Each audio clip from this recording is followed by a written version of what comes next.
Hola, ¿qué tal todos? Y bienvenidos a Historias y Cuentos, narrados por un. Este es el episodio número 10 y el segundo de Historias y Leyendas de las Calles de México. Así que como ya saben, les vamos a traer narraciones, historias, cuentos, donde meteremos muchas cosas para poderles traer una narración de la mejor manera. Quédense con nosotros porque ya empieza Historias y Cuentos. Un duende y un perro.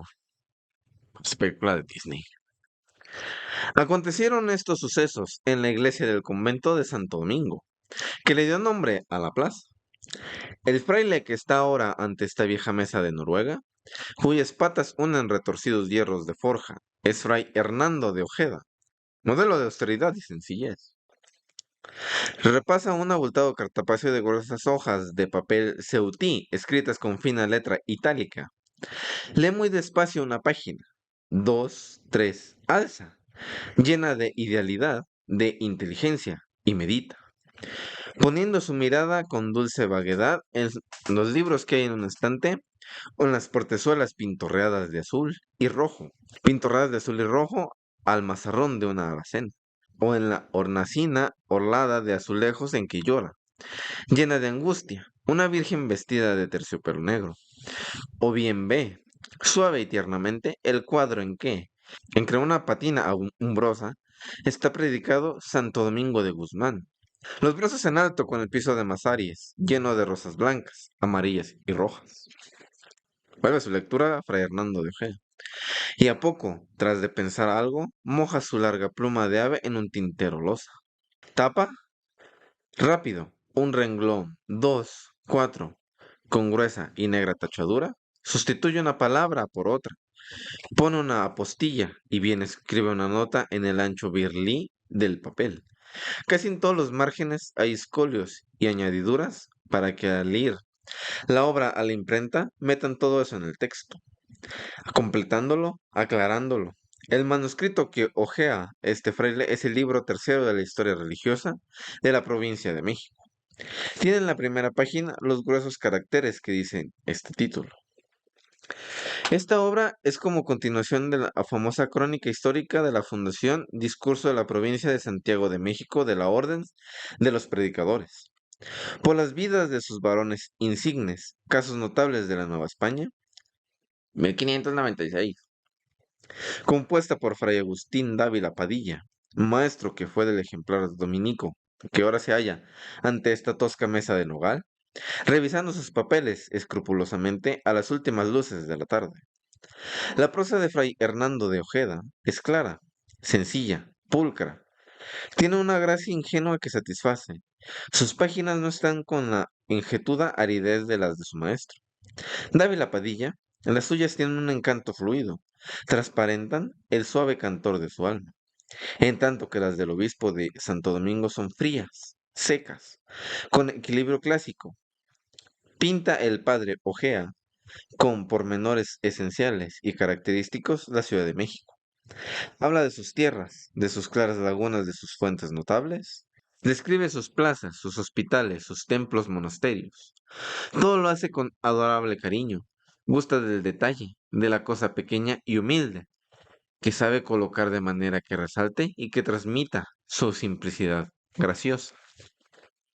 Pero más se deleita el padre Ojea, contado muy al pormenor de su iglesia y convento de Santo Domingo de México, de la vida pura y admirable de sus hermanos en religión. Narra sus muertes, sus martirios, sus largos padecimientos por esos tristes caminos de Dios, al llevar a las almas la salud del Evangelio. Cuentan los milagros que han obrado los santos de su religión dominicana. Todo esto lo hace con belleza, con aliño, con gala, ponderándolo y hermoseándolo con el adorno que dicen colores retóricos. En la pluma es diestro y primoroso este fraile. Ostenta siempre curiosa y noticiosa erudición. De palabras comunes formó un estilo nada común. Es límpida, tersa. Su dicción, su estilo es natural. Baltasar Gracián nos dice en la agudeza y arte de ingenio que es el estilo natural como el pan, que nunca enfada. Y más adelante agrega, el estilo natural es el que usan los hombres, más bien hablados en su ordinario trato, sin más estudio. El padre Fray Hernando de Ojea, de tamaño en sus escritos, en sus escritos como en la santidad. Tienen todo. México justa fama de ser muy ejemplar religioso, pues es grande, sufridor de trabajos. Vino a buscar fortuna a la Nueva España. Era tremendo, decían, en paz y en lides, pero pronto se convenció, alabado sea Dios, de las vanidades y miserias del mundo, y lleno de tristeza, se acercó al convento de Santo Domingo a pedir amparo, y uno de sus blancos hábitos para vestirse, y ya en la suave paz de la clausura, fue boca de Dios y molde de santas palabras, y se contaba de él que tenía en sí lengua del Divino Espíritu. Fray Hernando de Ojea sigue pasando lentamente folios y más folios de su cartapacio.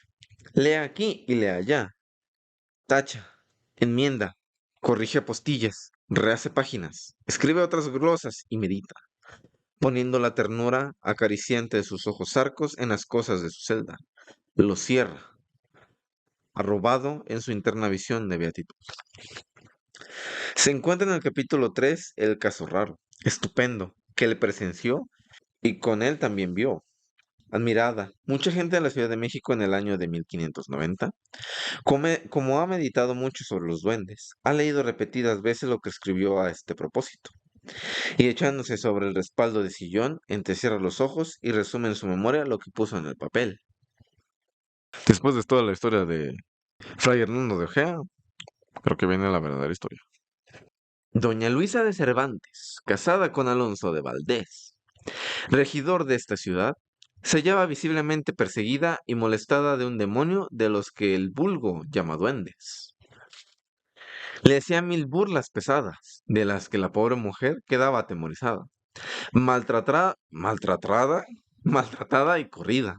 Le daba golpes y bofetadas tremendas en el rostro, dejándoselo señalado y moreteado en los continuos porrazos. Si estaba en visitas con otras damas, de pronto se le salían los guantes de las manos, o bien, en presencia de todas, de repente, se le escapaban los chapines sin saber cómo, y se iban saltando por el estrado, llevándolos el invisible de la conversación. Le veían la cara manchada de carbón o de tinta, que el demonio le ponía para afrentarla. Y, lo que era peor, en varias ocasiones le desató y le bajó rápidamente las enaguas. Y esto, ante señores, con lo que no le quedaba a doña Luisa más remedio que dar un grito y desmayarse. Cuando iba en su carroza, el maldecido duende le descalzaba las jerbillas y arrojábalas por el aire a vista de cuantos pasaban por la calle.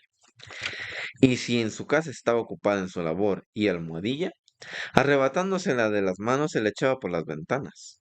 Y, finalmente, a todas horas y en todos lugares, y aun en las mismas iglesias, no dejaba de perseguirla, quitándole el manto, desgarrándoselo y rompiéndole el libro de sus oraciones, o sus novenas tirándole el rosario. Muchas veces se le presentó en varias formas y figuras horrendas. La atemorizaba de día y de noche de tal manera que vivía muriendo doña Luisa. La pobre señora no encontraba en la tierra remedio alguno para su trabajo, y trató de alcanzarlo del cielo por medio de oraciones, ayunos y penitencias continuas. Prometía misas y novenas, confesábase a menudo, y sin cesar visitaba el Santísimo Sacramento del altar. Pero yendo a la iglesia de Santo Domingo, que hacía poco fue consagrada, notó, milagrosamente, que desde que entraba hasta que salía, no la fatigaba el enemigo ni le hacía las molestias, que a diario acostumbraba hacerle, por lo cual, hallando en el templo el remedio que buscaba, frecuentábalo a menudo. Gastaba en él muchas horas en oraciones y misas, suplicándole a nuestro Señor que la librase de aquel su perseguidor constante. Y fue Dios servido de librarla del maldito duende. Y lo que me da a entender es que a las iglesias les falta actualización. Por eso las nuevas sí pudo. Tan gran beneficio lo recibió doña Luisa de Cervantes, solamente en Santo Domingo. Y se pudiera atribuir esta maravilla de no afligirla tampoco en las otras iglesias de la ciudad. Pues todas estas ricas de tesoros celestiales y con el Santísimo Sacramento, pero con todo esto en los otros templos de México no dejaba el duende de perseguirla, con sus diabólicos invenciones, y solamente la dejaba en paz en Santo Domingo. Repito, ocupaban actualizaciones. Les faltaba el nuevo software de ahuyentador de duendes. Fray Hernando de Ojeda sigue hojeando su manuscrito con mano distraída. Llega. Llega al capítulo 20, que trata de la gratitud notable del perro de Santo Domingo. Va a leerlo. Su alma se conmueve al recordar aquel animalillo tímido, de ojos tristes y buenos, de mirar humano. El ama está bestezuelas de Dios con suave, con inefable ternura. También de su corazón efusivo, sube a sus labios la palabra hermano para estos seres. Cómo subía trémula de amor y de piedad a los del santo serafín de Asís. Por eso puso en sus gruesas hojas de papel de Cebuti, entre las cosas de su santa provincia, la historia sencilla de este perro fiel. En la cándida crónica dominicana sigue este humilde animalito al lado de los santos fieles, obscuros e inflamados, que dieron gozos la vida por el Señor. Él alza hasta ellos con bondad dulces miradas que agradecen, luego les lame los pies con lenguas lenta y tibia. Fray Hernando de Ojea lee a media voz. Capítulo 20. De la gratitud notable del perro de Santo Domingo. No solo en los hombres se halla la virtud del agradecimiento, sino también en los brutos animales. Oye, no son brutos, son más puros que nada. Crió una mujer viuda de México un perrillo del tamaño de una liebre, de color blanco y anaranjado a manchas. Murió ella y enterrándola en la iglesia de Santo Domingo en el mes de marzo de 1604. Alza el buen fraile la cabeza y recuerda la tarde lluviosa del entierro. Cuatro cofrades del Santo Cristo, con negras opalandas, llevaban en hombros al pobre ataúd. En la puerta fue recibido con cruz y ciriales, y con lento andar lo andujeron hasta el catafalco, en el centro de la nave, y empezaron luego los salmos penitenciales, profundos, graves, con claro tono de amargura, guiado por las voces del órgano en el vasto silencio del templo. Entonces, él vio un perrillo, escogido, temeroso, que quería remarse al túmulo, y vio que alguien lo espantó, y que a poco tornó a su empeño, hasta que caminando oblicua, lentamente, se fue acercando, y se echó sobre una punta del parámetro de terciopelo negro, goteando de cera, que cubría el catafalco y llegaba hasta el suelo en un ancho pliegue. Veía el perrillo de un lado a otro con ojos inquietos y desconfiados, con la cabeza metida entre las manos y el hocico pegado al suelo.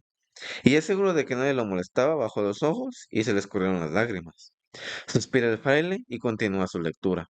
Aguante, es que este perrito ya me dio tristeza a mí también. Ay, pobre perro. Que lo haya pateado, lo voy a patear. Aguántenme. Ay, pobre perrito. Ay, no me daba tanta tristeza desde que se murió el Merry. Bueno, lo que va. Ay, el Merry. Ay, el perrito. El perrillo sintió tanto la muerte de su dueña que, habiéndola acompañado hasta la sepultura, nunca más se quiso apartar de ella. Estaba allí de día y de noche con la mayor tristeza del mundo, sin ladrar ni hacer ruido. Solo daba de noche al principio de cuando se quedó, unos aullidos dolorosos, con gemidos persistentes de persona que tiene gran dolor, por lo cual lo espantaban y le daban algunos golpes los que tenían a su cuidado de cerrar la iglesia por echarle de ella. Pero él se escabullía por parte, se entraba por la otra, de donde salía por un resquicio de la puerta cuando ella estaba cerrada, para proveer sus necesidades. Para comer buscaba y comía lo que hallaba de sobras por el convento, y particularmente se iba a la portería a la hora de comer, donde se ponía entre los pobres, y como uno de ellos, aguardando con paciencia su ración, la cual le daba de buena gana a los porteros después que lo conocieron, y habiendo suplido su necesidad, volvió a su puesto de la sepultura, donde los frailes, que notamos su gratitud y lealtad, le llevábamos también de comer, por lo cual él se nos aficionó, y a todos nos agasajaba mostrando amor según su modo, pero nunca se aplicó a seguir a ninguno en particular. Solo acudía a las procesiones de buena gana, y allí iba muy contento, entre los frailes, imaginando por ventura que en alguna de ellos hallaría a su ama, como en otra la había perdido dejando en la sepultura. Así perseveró en el convento más de un año, hasta que salieron. Una vez a la calle, lo mataron otros perros. ¿Cómo no, pequeño dolor nuestro? Por haber perdido un ejemplo del verdadero agradecimiento, virtud noblísima, muy propia y conveniente para cualquier hombre, no solo cristiano, católico, político, sino también infiel aunque sea bárbaro. Dijo esto el sacerdote, mientras sollozaba por el perro. Fray Hernando de Ojeda creó oír en el silencio de la tarde el aullido tremendo con el que se le fue la vida a aquel pobre gosquicillo, aporreado por los perros famélicos que se le echaron encima, furiosos en la plaza mayor, desgarrándole el débil cuerpecillo. Una suave ternura invade todo el ser de este fraile generoso y tranquilo. Apoya el codo en el brazo del sillón y reclina en la mano la cabeza y con ojos mansos, llenos de tristeza blanda y amable, se pone a contemplar por la ventanita, abierta de su celda el cielo azul, la patria lejana y en su memoria persisten unos aullidos débiles, desgarradores y unos ojuelos melancólicos en que se cuaja una luz húmeda. Por el aire vino, por la mar se fue. Leyenda de la Plaza Mayor, luego Plaza de Armas, hoy de la Constitución, llamada generalmente Zócalo. Despertó la ciudad entre las voces graves, tímidas, alborozadas, solemnes, locuaces de sus campanas innumerables. De sus campanas innumerables. Campanas de conventos y de las iglesias entre la diafana madrugada, que purifican y lavan las almas con su serena frescura. Las gentes iban y venían afanosas por la Plaza Mayor. Iban a misa, salían de misa, por el ancho canal que se corría por un costado del palacio, calle de agua, y pasaba por frente a los portales del ayuntamiento, para seguir por las calles de las canoas, hasta doblar por detrás del convento de San Francisco. Por ese canal venían los viejos bergantines, ya con maíz, o con la carne para el abasto en que su asentista, u obligado, tenía abierta la carnicería en la callejuela. Acostado del ayuntamiento, pasado el puente de las Marquesoteras, y junto a la humeante fundición o casa de la moneda, venían por el canal las lentes canoas cargadas de verduras, rebosantes de flores, y con la melosa canturia de los indios que proponían sus mercaderías, mirando con ojos dóciles y tristes. Junto al padre se bamboleaba, reconociéndose suave, la chalupa pintada por la fuerza con fresca policromía de bateada michoacana, y su interior suavizado con forro y cojines de damasco, y con blandas catalufas, y en la que era llevado el virrey hasta las mismas puertas del Coliseo la noche de función. La multitud que se resolvía por la plaza, bajo la gustosa templanza del sol, y de preocupada como andaban con sus diarios afanes, no había preparado en un soldado que, con arcabuz al hombro y ojos azorados, iba de un lado para otro, y de tiempo en tiempo atajaba a alguno dándole un largo y sonoro ¿Quién vive? Y después seguían derramando el extraño asombro de sus ojos por todo el ámbito de la plaza. Nadie le hacía el menor caso por creérsele un loco de apacible manía que andaba en los días en que la luna le estaba absorbiendo más el seso. Pero de pronto alguien se fijó, muy extrañado en su traje. Ese uniforme no lo usaban los soldados de esta tierra. Las personas que primero paró, mientes en él comunicó su descubrimiento a otra, y esta otra, y luego a otras más, y todas, a su vez, extendieron pronto la voz de que andaba allí un hombre extraño, con cara de espanto y arcabuz al hombro, deteniendo a mucha gente con un ¿Quién vive? Y al ver que no le respondían, se llenaba de azoro consternado. Pronto, en torno del extraño soldado, se agitó un compacto corro. Los que estaban detrás hacían violentos esfuerzos para ponerse delante, y los de las primeras filas luchaban, desesperados, para no perder su buen lugar y seguir viendo de cerca a aquel hombre de tan singular pequeño y cara de terror, que andaba inquieto como buscando algo, lleno de afán angustioso. A las preguntas, muy repetidas, de quién era de quién era, qué había perdido, con las que todos lo acercaban. Dijo ser un soldado de las Filipinas, y que en la noche pasada, estando de pota en una de las torres de la muralla que rodeaba la ciudad de Manila, sintió, de pronto, como un desfallecimiento en el que se le anublaron los ojos, y que todo su ser le desleyó en un desmayo, y que, cuando recobró su espíritu, estaba en esa ancha plaza que nunca había visto en su vida, y que ignoraba de qué barrio remoto era de Manila, pues en jamás de los jamases había puesto en ella los pies. Lo que le extrañaba mucho, porque era viejo conocedor de todos los andurriales, ostrugosos recovecos de la ciudad en la que hace años vivía feliz con mujer e hija. Pero él, asegurarle que estaba diciendo desatinados, grandes desatinos, pues no se hallaba en Manila, como él creía, sino en México, capital de la Nueva España. Se quedó el hombre atónito, así como adementado, y cuando ya pudo hablar, empezó a jurar y a perjurar con vehementes palabras que él no decía embusteces, ni tampoco era loco como, de fijo, pensaban que no era, y que, por amor de Dios, rogaba que le creyeran que en la noche del día anterior estaba muy tranquilo haciendo su cuarto de guardia en la torre de San Eligio de la muralla vieja y que no atinaba a explicarse cómo le decían ahora que andaba por México, que bien sabía el no distante que era de Manila, de donde tenía mujer e hija en el barrio de Quiapo, y aún iba a añadir a otras persuasivas demostraciones para afirmar más su dicho. Cuando el apretado corro que lo circundaba se empezó a abrir con temores respetuosos, para dar paso a unos alguaciles de la Inquisición, que iban a prender al soldado filipino, que se dio preso sin chispar, más asustado que nunca. En la tétrica caleza verde se lo llevaron en toda rapidez al sombrío, pavoroso caserón del Santo Tribunal de la Fe. No faltaron almas buenas, piadosas. ¡Ay! Nunca faltan, anhelantes de indulgencias para la salud de su alma, que fueran emboladas, bebiéndose los vientos, a referir a los señores inquisidores que en la Plaza Mayor estaba un soldado que, por arte del diablo, Jesús nos cuide, había llegado a México en solo una noche desde las lejanas Filipinas. Cuando estas piadosas y buenas almas vieron que se llevaron preso los terribles alguaciles a aquel pobre hombre, tal vez para que lo achicharran, pronto en una santa hoguera, un gran sosiego benéfico les entró en el peco, junto con una cándida alegría, pues cumplieron un estricto deber de conciencia y de figio, que en la otra vida se les iba a conocer un lindo premio entre los cánticos de los querubines, por la grande y meritoria acción de haber denunciado a aquel individuo que, era indudable, tenía firmado pacto con Satanás.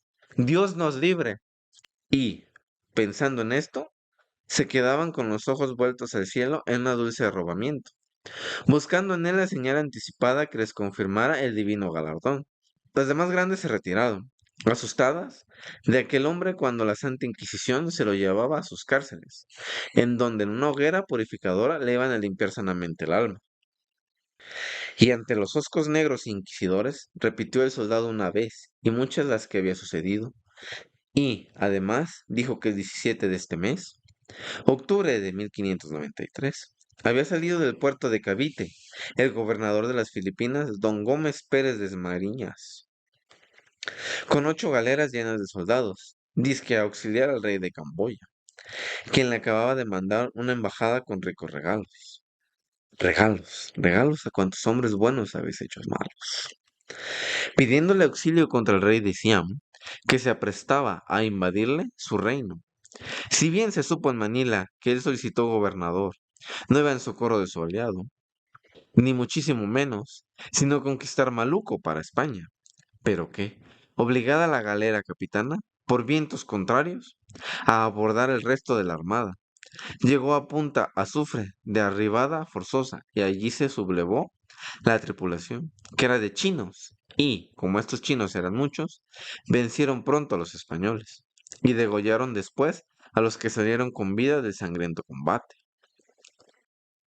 Eran venerables religiosos y personas de distinguida calidad, con arraigo en Manila, todos los que perecieron y que formaban el acompañamiento del gobernador das Mariñas, a quien un desaforado talago de aquellos le abrió la cabeza hasta el cuello, de un formidable golpe de machete o capilán, que dicen en su lengua, y, echando los cadáveres al agua, se fueron los sublevados mar adentro con la galera, vestidos ya de blanco, celebrando un extraño y complicado rito, que estas malas noticias andaban ese día por la ciudad, y que toda Manila estaba consternada y de luto por la muerte de sus caballeros principales, y de sus frailes más calificados, y claros varones llenos de saber y virtudes. y que él, de guardián en la torre de San Eligio, estaba pensando con pena en la suerte que había corrido en ese desastre, un alférez de su tierra, Antón de Peñaranda, que a menudo lo beneficiaba, generoso, con amplias dádivas de dinero, cuando le entró un gran desfallecimiento en la plaza que le dijeron era la mayor de México, y a la que no supo cómo llegó ni cuándo, y en la cual lo habían aprendido los algunos. Esto lo refirió una y otra vez, y lo refirió muchas veces al soldado en ese día, y después en varias audiencias subsecuentes a las que fue llamado a declarar.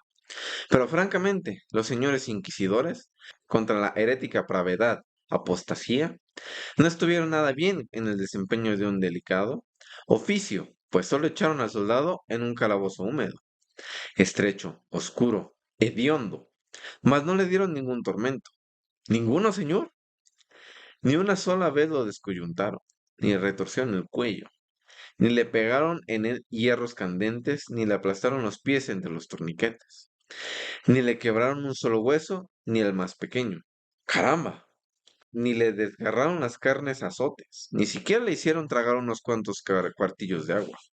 Nada, nada, sino que lo sentenciaron a que volviera a Manila. No ya con la violenta rapidez con la que se trasladó a la Nueva España, en solo una noche, sino en el galeón que iba a zarpar en esos días del puerto de Acapulco. Vaya, una sentencia. Para eso más valía que ni lo hubiesen aprendido. Lástima. Se fue el soldado en el galeón de Acapulco.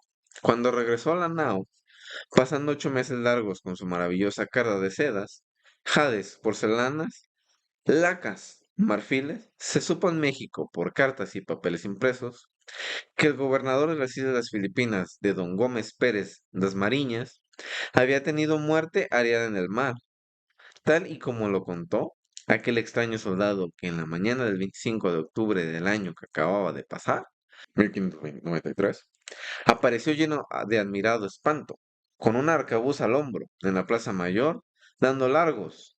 ¿Quién vive? Bueno, fueron dos historias algo largas. Espero les haya gustado. Y a mí me encantó y me hizo llorar la de El perrito. Bueno, como vimos, los seres más humildes son los animales. Siguen sus instintos y suelen agradecer cuando las personas los cuidan. Con este refrán y con este dicho, yo me despido. Soy Moon. Que tengan un feliz fin de semana.